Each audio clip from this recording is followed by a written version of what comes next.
everyone. In this video, I'm going to talk to you all about something very urgent that should be discussed immediately around the world because this is literally a disgrace and I'm just disgusted about this. So I found out about this last night. You should be seeing this video up on Thursday morning because honestly, I'm just sick to my stomach hearing about this story. So the British Prime Minister, Boris Johnson, lied to Queen Elizabeth to get Parliament suspended just so that way he could try to leave the European Union on October 31st. And I know I don't want to talk about Brexit, but this is an urgent matter because, again, when you lie to the Queen of England, there needs to be consequences. I am just beyond shocked. And I read like 2 weeks ago, back on August 27th to the 28th, that Queen Elizabeth II actually approved of this. So, the Queen is very indecisive if England should leave the EU, because again, remember when England joined the EU back in the 1970s, she was the Queen. And remember, Queen Elizabeth II has been the Queen of England since 1952. 1952. And this is the first time that a Prime Minister, and I think this is the first, I don't know if this is true or not, that she was lied to in front of her face. And again, I'm not going to get into British history because there have been kings who have been lied to in the past, but I'm still shocked how Queen Elizabeth still looks good for her age in her 90s and still around. You know, I hope she's still around for a very long time to come because everybody knows who Queen Elizabeth II is. Come on. If you don't know who she is, then that's just craziness. So let's read this article from Vice because, again, I'm just sick to my stomach. By the way, this guy looks like a mobster. This guy looks like a mobster. I gotta admit. And again, I don't know how the UK can just deal with this. Alright, so a court in Scotland, adding to the unending Brexit mess, back on Wednesday by unanimously ruling Prime Minister Boris Johnson lied to Queen Elizabeth II in order to suspend Parliament, a move that has been labeled unlawful. And Parliament is a big deal in the UK. Alright, they're a big deal because the Prime Minister talks to all the members every day. He or she is responsible for that job. So, you would think that this is already a warning sign. And I wanted to put a BBC report, but I couldn't find anything, so this is what we'll have to do. Alright, so the ruling doesn't mean an immediate recall for Parliament, which was suspended amid chaotic scenes back on Monday night, September 9th. Instead, an emergency hearing in the Supreme Court on Tuesday will make a final ruling. In a summary of their findings, the Court of Session judges unanimously said Prime Minister Johnson's decision to suspend was motivated by the improper purpose of summoning Parliament. The court will accordingly make an order declaring the Prime Minister advised to HM, the Queen, and the congregation which followed thereon was unlawful and thus null and nor void, they added. Joanna Cherry, the lawmaker who led the legal challenge, told reporters outside the court that the next move is to demand the recall of Parliament.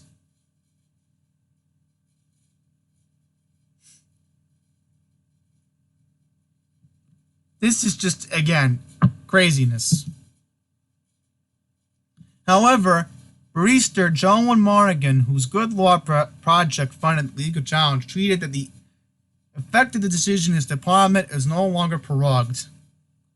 So, it's just craziness.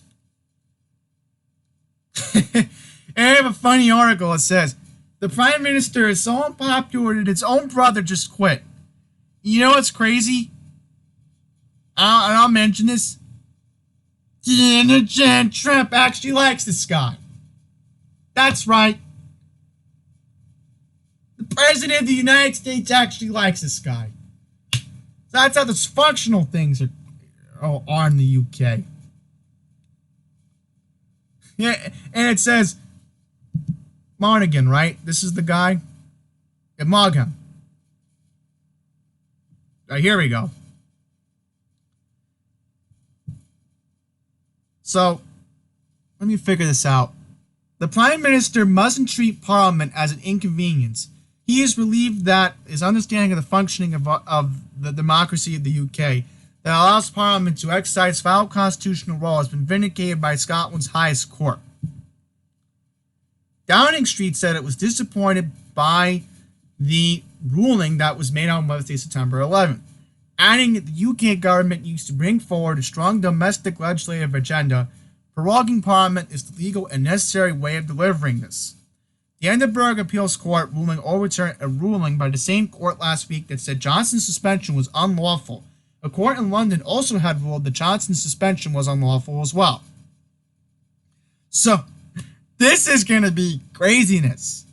Now, another court in Ireland has to assess both cases, trying to rule to see if they can call Parliament back into session. So, I'm going to read this article too, because I'm like, what is going on here? I mean, thank goodness this doesn't happen here in the United States with the House of Representatives of the United States Senate. I mean, if this happened where a president of the United States says, ooh, I'm not, well, again, we've had government shutdowns, but still, you know, when a government shutdown happens, sometimes members of the House and the Senate will have special sessions, and they won't close the chambers of the House of Representatives of the Senate. So, again, I'm just left wondering, pretty much nobody's even in Parliament in the UK. Which I just cannot figure this out. The September 11th decision is the latest in a seemingly endless series of missteps and controversies that have plagued the Brexit process from the moment the UK voted to leave the European Union back in June of 2016. It also has been marked another loss for Johnson, whose brief time in charge of the country has also been marked by one of the most embarrassing losses after another, as well as losing his government's majority in the House of Commons. He had lost 6 parliamentary votes, and its own Tory MPs have rebelled against him. His own brother quit his cabinet, citing love of the country over family loyalty. Despite all this opposition, Johnson and his Brexiteer allies appear intent on crashing out of the European Union on October 31st, with or without a deal. So, again, I'm left wondering here. So it's bad enough you lied to the Queen. Now you're still trying to figure out if you're going to leave the EU next month? Yeah, I'm telling you, I'm glad none of this happens here in the United States. I'm really glad. The one success Johnson has had his ability to suspend Parliament for 5 weeks. The suspension began in the early hours back on Tuesday, September 10th, but lawmakers did everything they could to stop it happening, including chanting, holding up protest signs, and even surrounding the speaker to try to prevent him from leaving his chair and ending the session. Now that minor victory could be lost too. Now, here's an important highlight of this. And, okay, maybe something is interesting here. Even if the ruling is not upheld by the Supreme Court, the decision from the Scottish judges puts Johnson and the Queen in a very difficult position. Regardless of the financial outcome, it is an uncomfortable position for the palace. And again, I'm still left wondering. The Queen just can't figure out that she was double-crossed. I'm left wondering that right now. I'm just still a little lost in words. I mean, again, look at this guy. He's such a mobster. I hate to admit it, but I think this guy is worse than Trump. I really think this guy is worse than the president of the United States. And that means something here. I'm sorry to give my own opinion, but again, I'm just annoyed the American media is not even covering this. This should be discussed. Do you know that in the next month, the next 2 months, that if England can't get its act together, the world economy is going to freak out. You know what surprises me about what's going on in the UK here? How is the American stock market still doing well? I would have thought by this week the stock market would tank. You know, yesterday the Dow was up 230 something points. I'm not even going to give the exact number because I'm just disgusted. How in the world is there not a sell-off in the United States because of this? I'm still shocked. It's like England contributes to the world economy. They're supposed to. People don't realize that it's like 4 major countries that contribute to the world economy. United States, Japan, China, and then there's England. Okay? And in England, they have very smart people who know a lot about finance. They would be flipping their hands wondering why the American economy hasn't tanked because of this. Because Johnson's like buddy-buddy with Trump. So let me read this one for a second. I just can't figure it out. I literally can't. Let's see if we can find something on YouTube. Let's see if there's something on YouTube. Because, like, I need to give my rebuttal about this. So I had to edit out a part of the video when I was researching it on YouTube. Because look at this headline. The speaker wants to stand down on October 31st. So this makes it even more crazy. Let's see if I can find something. Let's see. Is there a way to find what's going on in the chamber? Maybe there. Okay, here's the video. So I do apologize about that.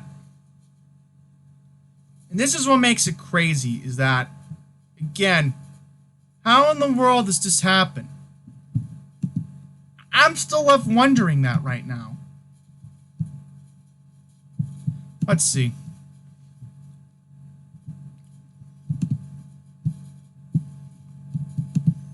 Bare knuckle. That's the headline?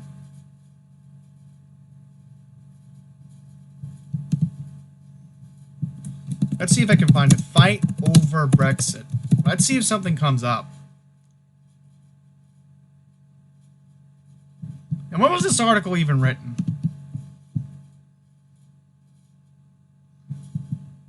Okay, here's a video.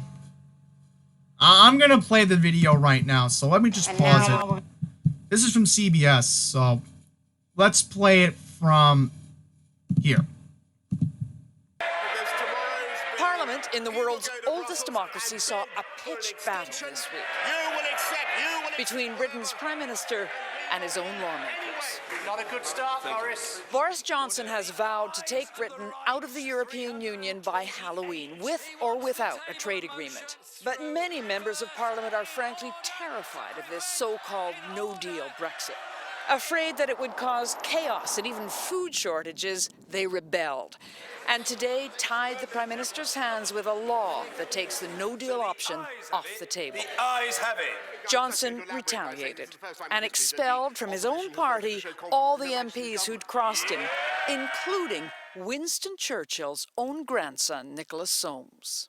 This is the most divisive issue of my lifetime. So, what's next? In my view, and the view of this government, there must now be an election on Tuesday, the 15th of October.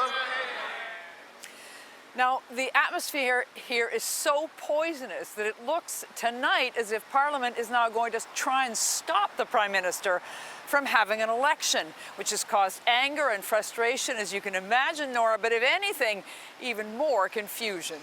So again, you can just see how bad it's getting. You can literally see that this is a disaster in the UK. This is just literally something that keeps getting worse and worse and worse. I can't even find anything else, so I think I'm just gonna wrap up this video because I've just had enough talking about it. You know, if I hear anything else, I'll let you all know. I thankfully can listen to the BBC World Service online, so I'll try to get updates from them. Because, again, I don't know why this is not even being talked about here in the United States. I'm just disgusted. And I'm so annoyed that ABC spends 30 seconds talking about it. 30 seconds! England is on the verge of collapse right now. Something that the whole world would never expect, and you're not covering it. It gets me all riled up. And I'm praying for the UK. I'm praying for them because they have a nice culture. They have a rich history. And I don't want to see that all go down just because of one man's arrogance. I swear, sometimes I've heard crazy stories that in England's government there are cocky and arrogant people that are similar to what Donald John Trump is. So, thank you all for watching. Maybe I'll do another video about this because this needs to be discussed urgently, and we need to get the word out about this as soon as possible. So this video will be up at 8 a.m. tomorrow morning, September 12th. So until the next one, please take care.